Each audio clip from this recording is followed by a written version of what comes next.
Welcome back sa ating channel kung saan tinatalakay natin ang pinakamainit at pinakamahalagang development sa global defense at AFP modernization. Sa gitna ng tumitinding tensyon sa Middle East, isang napakahalagang ruta ng global trade ang biglang naging isa sa pinakadelikadong lugar sa mundo, ang Strait of Hormuz. Ito ang makitid na daanan sa pagitan ng Iran at Oman na nagdudugtong sa Persian Gulf at Arabian Sea. Ngunit sa kasalukuyang krisis, maraming barko ang hindi na makadaan dito, at ang epekto nito ay ramdam sa buong mundo, mula sa presyo ng langis hanggang sa kaligtasan ng mga Filipino seafarer. Pero bakit nga ba biglang naging halos sarado ang isa sa pinakamahalagang shipping lane sa planeta? At bakit ito konektado sa mga military operation tulad ng Operation Epic Fury at Operation Roaring Lion? Alamin natin, ang Strait of Hormuz ay hindi basta ordinaryong dagat lamang. Ito ang pinaka-strategic choke point ng global energy supply. Sa normal na panahon, humigit kumulang 20% ng oil supply ng buong mundo ang dumadaan dito araw-araw. Ibig sabihin, halos 1/5 ng global oil trade ang umaasa sa makitid na passage na ito. Araw-araw, libu-libong tanker ang nagdadala ng crude oil mula sa Saudi Arabia, United Arab Emirates, Kuwait, Iraq, Qatar, papunta sa mga bansa sa Asia, Europe, at Amerika. Sa madaling salita, kung titigil ang daloy ng barko sa Strait of Hormuz, maaapektuhan ang ekonomiya ng buong mundo. At yun mismo ang nangyayari ngayon. Isa sa pinakamalaking dahilan kung bakit natigil ang shipping traffic ay ang paglalagay ng naval mines ng Iran sa strait. Ayon sa mga ulat ng intelligence at international media, nag-deploy ang Iran ng mga explosive sea mines sa mismong shipping lanes. Ang mga sea mines ay napakadelikadong sandata. Ito ay mga explosive device na inilalagay sa ilalim ng dagat na kusang sasabog kapag may barkong dumaan sa ibabaw nito. Isipin ninyo, isang oil tanker na may milyon-milyong barrels ng crude oil ang pwedeng masira o sumabog kapag tinamaan ng mine. Kaya naman kahit kaunti lamang ang nailagay na mina, sapat na ito para matakot ang mga shipping company. At kapag may minefield sa dagat, hindi basta-basta ito nalilinis. Ayon sa maritime security experts, maaaring abutin ng buwan bago maklear ang mga sea mines kung marami ang nailagay. Ibig sabihin, kahit matapos ang labanan, pwedeng matagal pa ring delikado ang ruta. Dahil sa panganib, maraming shipping companies ang nagdesisyong huwag nang dumaan sa Strait of Hormuz. Sa katunayan, bumagsak ng halos 70% ang ship traffic sa area, at daan-daang barko ang naghintay na lamang sa labas ng strait. Ang iba naman ay naghanap ng alternative routes, kahit mas mahal at mas matagal ang biyahe. Pero ang problema, halos walang ibang ruta na kayang palitan ang kapasidad ng Strait of Hormuz. Ito ang dahilan kung bakit mabilis na naapektuhan ang global oil supply. Kapag may problema sa supply ng langis, agad itong ramdam sa presyo. Dahil sa krisis sa Hormuz, tumaas ang presyo ng Brent crude oil at umabot ng mahigit $100 per barrel, na pinakamataas sa loob ng 4 na taon. Sa ilang punto, umabot pa ito sa $120 habang tumitindi ang tensyon sa rehiyon. At kung tuluyang magsara ang strait, may babala ang Iran na maaaring umabot sa $200 ang presyo ng langis. Kapag nangyari yun, siguradong tataas ang presyo ng gasolina, diesel, kuryente, transportasyon, pagkain, at syempre, damay ang Pilipinas. Dahil ang Pilipinas ay umaasa sa imported oil mula sa Middle East. Hindi lamang sea mines ang problema. May mga ulat din ng mga pag-atake sa merchant ships sa mismong strait. Sa isang insidente, 3 commercial ships ang tinamaan ng projectiles habang dumadaan sa area.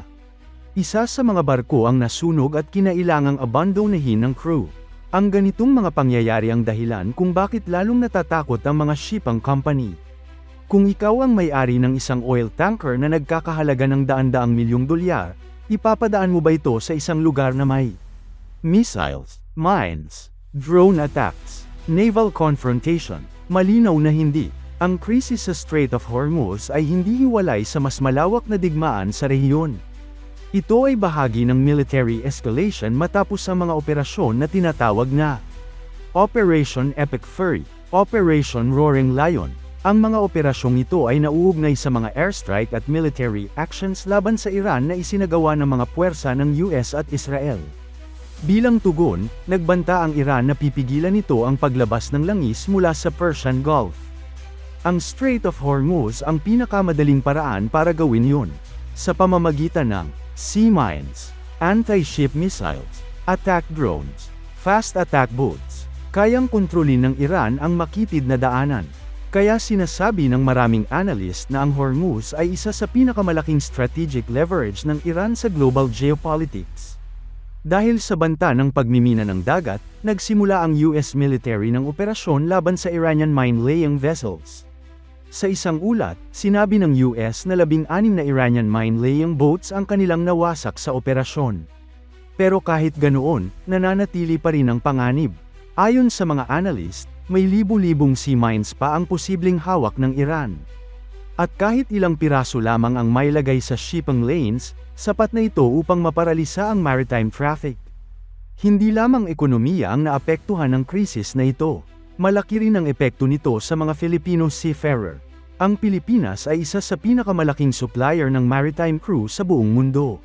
Libu-libong Pilipino ang nagtatrabaho sa oil tanker, container ships, cargo vessels. Pero dahil sa lumalalang tensyon sa Middle East, naglabas ng advisory ang Department of Migrant Workers.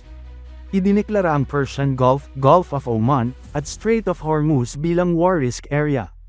Ibig sabihin, may karapatan na ngayon ang mga Filipino seafarer na tumangging sumakay sa barkong dadaan sa lugar na ito.